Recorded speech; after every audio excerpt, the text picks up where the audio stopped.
And scene. Again, welcome to the Squeaky Wheel. Today's agenda, what we're going to be talking about is movement modification requests. A little information for you all. And then, the thought process behind movement modification requests. And also the implementation. What is good, what is not good. What we can accept, what we can't accept. Absolutely. Essentially what is outlined in section 1.08 of our rule book. It's like you have it memorized or something. It's kind of like I wrote it. Mm-hmm. Yeah, it's I think people misunderstand the movement modification request. I think they sometimes think that we can just change movement, and it's not a movement change request. It has to be a movement modification that cannot change the range of motion of the movement and cannot change the work done through the movement. So work done being like, we can't lighten weight. Mm-hmm. We can't turn a snatch into a clean, because the cycle speed, if we lessen the weight, you're doing less work than the person that you're competing against, which isn't fair. And if we change the range of motion, the cycle speed on those, even with impairment, decreases again the power output, which is what we're testing. And so we can't change range of motion or work completed. So when we look at movement modification requests that we have approved, are things like a neuro major, neuro moderate, the lower divisions, where on the wall balls, we've allowed them to squat to a 20-inch box and pick up their feet. We're still carrying the same weight, the same distance. We still have the same range of motion requirements of hip crease below knee.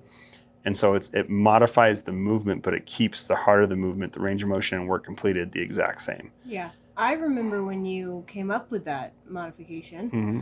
It was the 2023 games. 2022 games. Because essentially we wanted to keep the standard hip crease below the top of the knee. Mm-hmm. And also anatomically, hip crease below the top of the knee is, I think, misunderstood sometimes. Yes. But I digress. To maintain that, you pick your feet up and you still create that same angle of hip crease below knee. You're just on a box. And so it's the same range of motion of your joint, which promotes joint health. Mm-hmm. And then you're still carrying the same weight, the same distance. I think that's important to understand, that we're trying to keep the same range of motion, the same work completed for these movement modifications in order to keep a fair playing field. It's also, we want to challenge these athletes to get a greater range of motion, to do something that they've never done before. We get a lot of requests to switch out double unders. Because they're hard. They're probably one of the most frustrating things in all of CrossFit. For anybody. For anyone. Able-bodied or adaptive. But, changing a double under to a single under severely decreases the amount of work and the cycle speed you can perform them at. And, we have a lot of people who are like, well, I don't have double unders. I don't have, muscle ups. And they're like, can I switch them to something else? And the movement modification request isn't there to change movements that you struggle with. Right. It's there to increase safety and fairness and have an objective standard for that movement. Because essentially, and biomechanically, if one is able to do a single under, biomechanically, they should be able to accomplish a double under. Because it's the same biomechanic pattern. You just have to jump higher and whip the rope harder. You just have to have a higher power output, which essentially is why we program them for a stage like semifinals, because we are trying to test for a higher level skill. Yeah, and we'll get requests and that you switch out double unders. I'll keep using that example. But also the amount of, emails we've gotten or messages or like face-to-face interactions where people are like, thank you for not switching those out. Yeah. I can now do double unders. We just closed semis a couple days ago for submission, and we're doing video review, and we had a couple emails come in saying, I can't do double unders. And it's like, well, you have a chance to try. And we had a bunch of emails come back in and like, thank you for that. Because now they've done double unders and they got through them, and it's something they didn't think they were capable of, and now they know that they are. And that's the heart of what we're trying to do. Yes, we will modify movements for safety and fairness, but we can't modify movements just because you're bad at them. And I think this idea coincides with another very common theme in adapting is not scaling. And people talk about that a lot, and they've heard that saying before.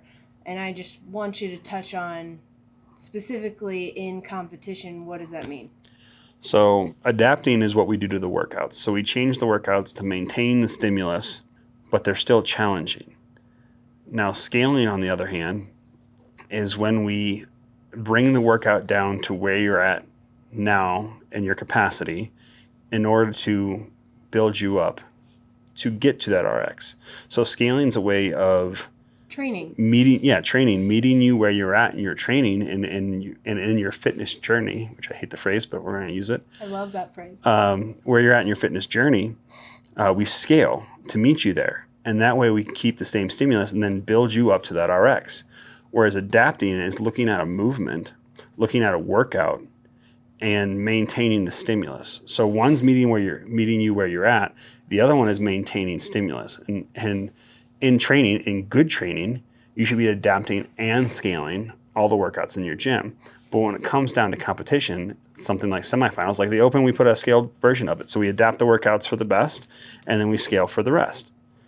And so, but when we get to the semifinal level, we are now adapting them and challenging them so that way we can find not the least impaired, but the fittest in their category. So essentially, to recap, I think, scaling would be lowering the skill level of a workout in order to meet somebody where they are. And adapting, especially in competition, is calling an athlete to rise higher above maybe what they're comfortable with in order to see what they are capable of. Yeah, specifically in competition, that's 100% correct. I mean, it like before I got hurt, I was a competitor, and I really struggled with handstand push-ups. Like they are the bane of my existence. I was never good at them. Probably because you're built like a basset hound. Yeah, probably. Yeah, there's a lot more weight down here than there is in the arms. Yeah, short little arms. Yes, thank you for pointing that out. But I struggled with them. It would have been unfair for someone to see me struggle with handstand push-ups as an able-bodied competitor and be like, okay, we're going to make him do less. It'd be unfair. Like, okay, he struggles with handstand push-ups. We're going to switch it from handstand push-ups to pike push-ups. Or give you an extra ab mat or change the range of motion. And I think athletes need to understand there's a difference between training and testing.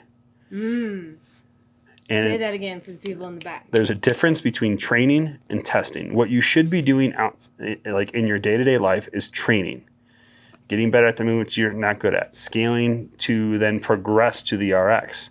But when it comes time for testing is a test. Like you either have the answer or you don't. You'd never go into a math test like calculus and be like, well, I don't know this formula. Can I just change the formula? Can we change the answer to number 4 because I don't know it? No, it's a test. We're seeing where you're at. And if you can't get that answer, if you don't have that movement, that is not an indictment of you. That is not a comment on your character. But as athletes, we should take that. So when I realized I was bad at handstand push-ups comparatively to the rest of the field, I didn't go, well, hopefully they never program handstand push-ups. I went back and did the majority of my training to get better at handstand push-ups. Well, and I see that quality in you even now and throughout, like not even in the gym, but outside of the gym. Oh, a perfect example. This is a personal story, everybody, for kids in the back. When we were dating, we had a conversation and you very plainly asked, hey, are you comfortable with, the life of a paraplegic, being part of the life of a paraplegic? And that conversation accumulated in me saying, yeah, I mean, I've accepted that our life is going to be different. I've accepted that, when we get in the car to go get ice cream, it's going to take a little bit extra, or I have to get your chair. And I also remember saying, and I know if you ever propose, you won't be getting down on one knee. And I just kind of brushed it off. Well, I did not. You did not. And apparently, and my best friend Leslie, who also works for WheelWOD, told me afterwards that you, from that point till you proposed, practiced trying to get on one knee and figuring out biomechanically how you could do that. Mm. And maybe I can dig up a clip of the proposal, because you proposed on one knee. You made me so very happy. And we're coming closer together and closer to God together. And I just want to keep that trend going. So, what are you doing? My perspective on these things is, don't say you can't until you've tried for a while. Nope. For a while. Ever since you said I couldn't. And if there's a movement that in semifinals, in the open, that you're like, I can't do this, I want athletes to rethink the I can't do this to the I can't do this yet, but let me figure out a way. Or let me train this and get better at it. Because we've seen some incredible things come out of these athletes that were physically thought to be physically impossible. And it's because they continually tried to train these things. So, in semis, if you're looking at a workout and you're like, man, I got 0 muscle ups. That shouldn't be like, well, I'm never going to do muscle ups.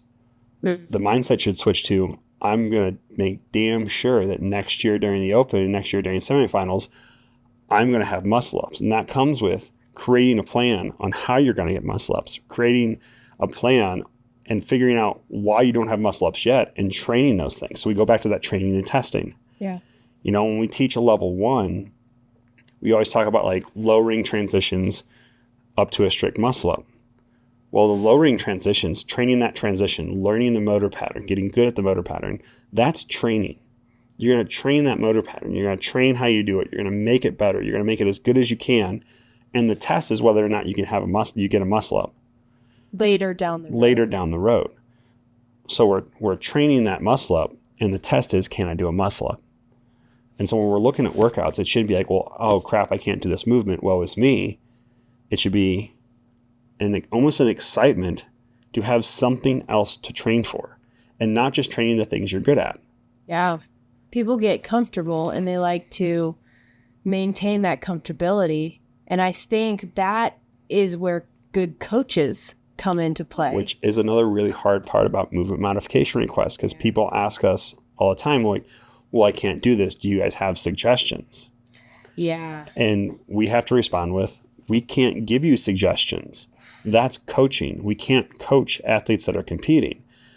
I've sent out a bunch of emails saying like, yeah, we can't give you a suggestion. That would be considered coaching. That is unfair because we know the workouts. We know all this stuff. Yeah. Reach out to your fellow competitors. Yeah. Ask your fellow competitors who are in your same division how they figured it out.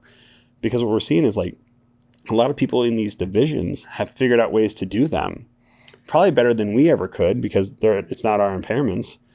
Ask them what they did, how they trained it, how they went from training to testing for it. Well, and that also accumulates in the very specific way we word the standards. And we talked about that a little in the last segment, that for handstand push-ups for upper 2-point, we clearly stated whatever setup you want. As long as you hold these standards. As long as you hold the standards, which include the same range of motion and the same stimulus. And that very specific standard is different in their quick start than any and all other quick starts, because the other quick starts had specific diagrams, had tape line measurements, it could only be 30 inches long, and we allow for that freedom, knowing that all impairments are different and no impairment can be exactly the same. And so we, knowing that, grant the freedom to experiment, get creative, and allow for coaches and fellow athletes to network and play on each other's strengths. Which is a lot of where like some of the now what I would call standard movement modifications that we use, like the squat into a box. I mean, that's something that I came up with, but there's a lot of other ones out there that were sent to us from athletes. They're like, hey, I can do it this way. Is that acceptable? And then we look over the modification request. We see if it changes range of motion or power output required. And if the answer is no to those and it keeps the same movement range of motion and the same power output, yeah, send it. Let's do it. Well, and that is one other reason why our movement modification request protocol is very specific. So if you read section 1.08, it includes very specific criteria, including a video of what you intend to try, so we can compare it to the original stimulus of the workout and make sure that it is not an unfair advantage or changing the movement, and it is still an equal test compared to the other athletes in your field. Yeah. I think a great example of this, and I know I'm storytelling this segment, but one of my favorite and most proud moments is Lechin. Yeah. And I always pronounce her name wrong, and so I'm sorry, Lechin, if you're watching this. But Lechin's from South Africa, and we competed together in the 2021 Noble CrossFit Games. And I remember the first workout, they announced it, and it was a 3-mile run. And both of us were shocked, and both of us were dismayed because neither of us run very well. And she actually submitted a movement modification request To use her crutches. Because that was how she ambulated. That's how she moved. She used walking crutches. And it was denied. I denied it. That is correct. And I remember, her being a little dismayed and me being, bummed that this workout was definitely not in my wheelhouse. But she finished it. She did not get crutches. She hobbled the entire time, and she ended up finishing the workout. Yep. But the story doesn't end there. The story continues for the next 2+ years. She worked knowing that, I'm getting emotional. She worked hard knowing that that was a weakness, and now there's videos of her running on an assault runner, and she runs better than I do. She did a triathlon. Yeah, I was going to say, I thought I saw something on her Instagram where she did a triathlon. That's freaking amazing. It's cool. And it's that attitude of like, it's not the woe is me, I can't do this movement. It's like, holy crap, I'm excited. That's why I love CrossFit. There is always going to be a movement that you suck at. And it is up to you, and I think this attitude carries over into the real world, it is up to you to either let that movement defeat you and ignore it and avoid it and never get better at it, or take it as a challenge and prove to yourself that you can do it and figure out a way to get it done. Yeah. And I think having creative coaches and invested coaches, because we can't help in the off season, let us know. In like the 2 weeks we have for an off season. In the 2 weeks that we have for an off season, send me whatever you need help with. But when we're in season, we can't help, we can't coach, we can't talk to you about it. And so getting around people who not necessarily know all there is to know about adaptive coaching, but willing to explore and try new things and as a coach, if you're any kind of a good coach, you should get excited about these things. It should, when someone comes in with an impairment that I have not worked with before and I have to start figuring things out, that fires me up because I get to be creative. I'm no longer using the same scaling options, the same cues, the same thought process through it. I mean, I've been doing this for 20 years. And so a lot of the stuff just comes like, oh, you're struggling with that? try this, or try this, or try this. And it's just right there.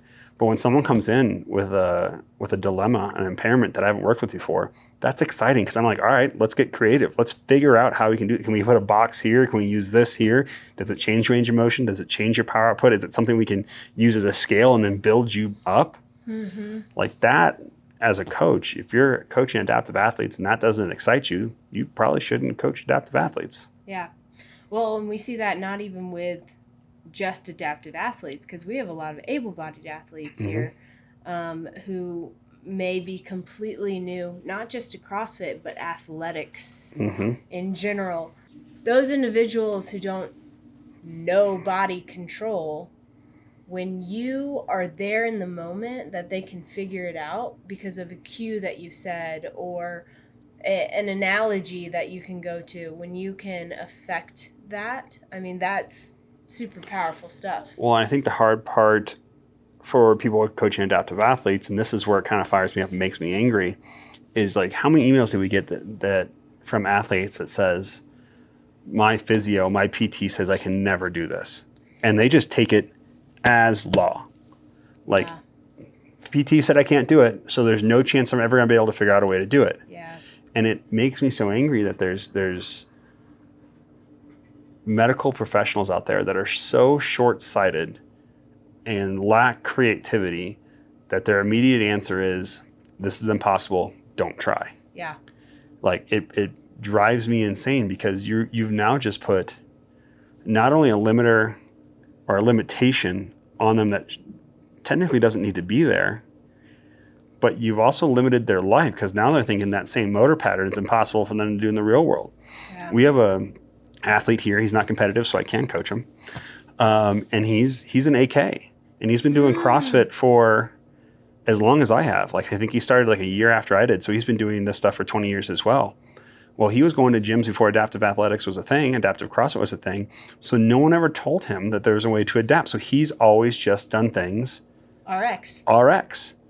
And some of the stuff that this guy does is insane. Beyond biomechanics sense. The other day I watched, an AK athlete, above knee amputee, he's doing a 20-inch box step up. With his prosthetic. With his prosthetic leading.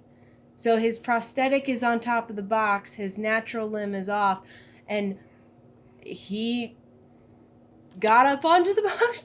And I looked at it, and my friend who was next to me was like, are you okay? Are you having another stroke? And I was like, my brain is not computing. Biomechanics, it shouldn't work. What's happening? And he was doing it almost as fast as people with two legs. And he was alternating limbs, and I was like... And that is someone... I mean, he's also one of the best sled hockey goalies of all time. He's on the USA team, yes, right? he is their goalie, yeah. And he's a phenomenal dude. But that comes from him. I don't even know if it's not listening or not knowing that he shouldn't. Yeah. Like, a lot of these athletes put limitations that aren't there in themselves because they think I shouldn't or I can't. Yeah. And it stems from either a disbelief in themselves because they tried once, it was hard, so they gave up, or from someone who they, who knows enough to get themselves in trouble with fitness, telling them that it's not physically possible. Yeah. And it drives me crazy. And so, like, my brain immediately, when I saw him doing those box step-ups, as I'm like, my brain goes, man, what is truly physically possible for these adaptive athletes? What would be possible for these athletes if they never heard someone say that you can't do those things? Because if you have and he's a high amp, he doesn't have a long residual limb. No, he doesn't. It's really short. So, I mean, a lot of power coming out of that little limb. Yeah. And just thinking, like, if he can figure out a way to create enough power to do a step up as an AK leading with his prosthetic, what kind of power output could we create if people just believed a little bit more in themselves and a little less in people telling them they can't do things? Well, and I think that just like a lot of things, that goes outside fitness. Yeah. What insecurities would I never have if somebody didn't tell me I should have those insecurities? It's like having a booger in your nose. Yeah. If no one ever tells you there's a booger in your nose, I'm never insecure about this. you never worry about the booger in your nose. But the moment somebody tells me, It's all you can think about. I'm rubbing, I'm checking, I'm blowing my nose. I would love, and in our small capacity, in our small platform, I would love to use competition of CrossFit in order to break those chains. That's the whole point of what we do.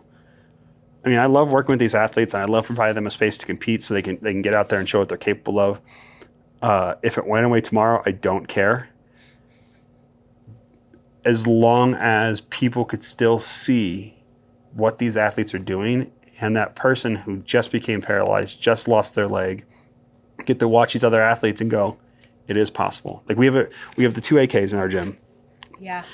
One's brand new. Yeah. He lost his leg a year and a half ago. Neither of them compete in WheelWOD. Neither of them compete. And, coming in, he's like, I'm not really sure what I can do. I'm not really sure what's possible. And he's worked out with Jen a few times. And he's like, I want to do that. I didn't know I could do that. Yeah. Oh, yeah, I've seen that. I was struggling with that movement, but I see how he's doing it now. I can do it that way. Well, the first time he came into the gym, he was walking with a cane. Yeah. And he would not put it down. I haven't seen the cane since. I know. It's very, very cool to see how, as a competitor, you hold power. Mm-hmm.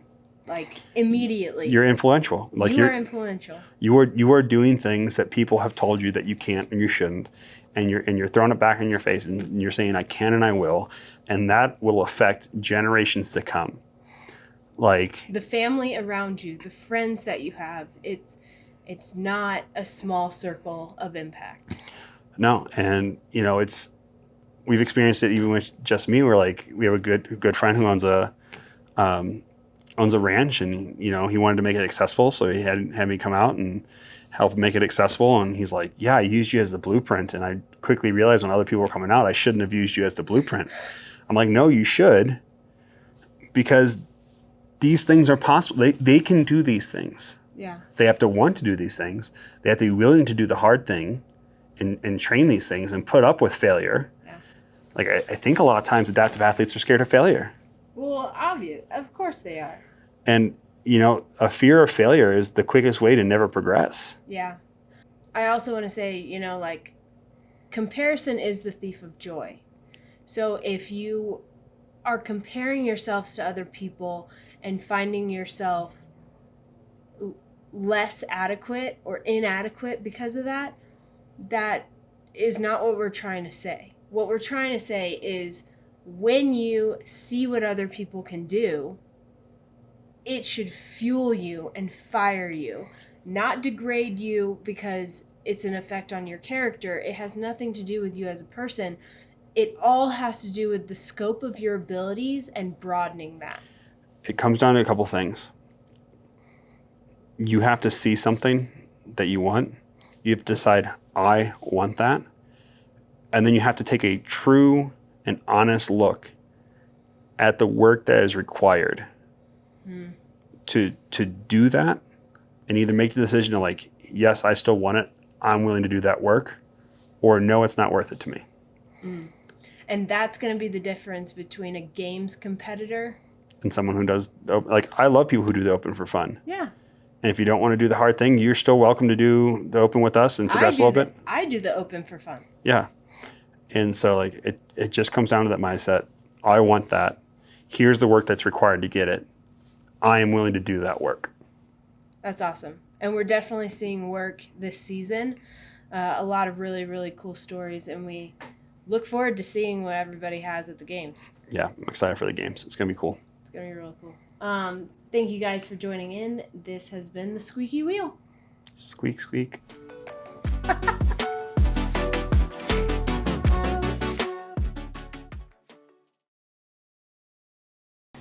You just may be the cutest thing. You shut up.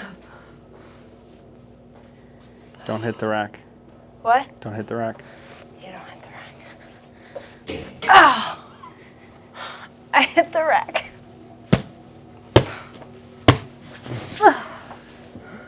And scene. And scene.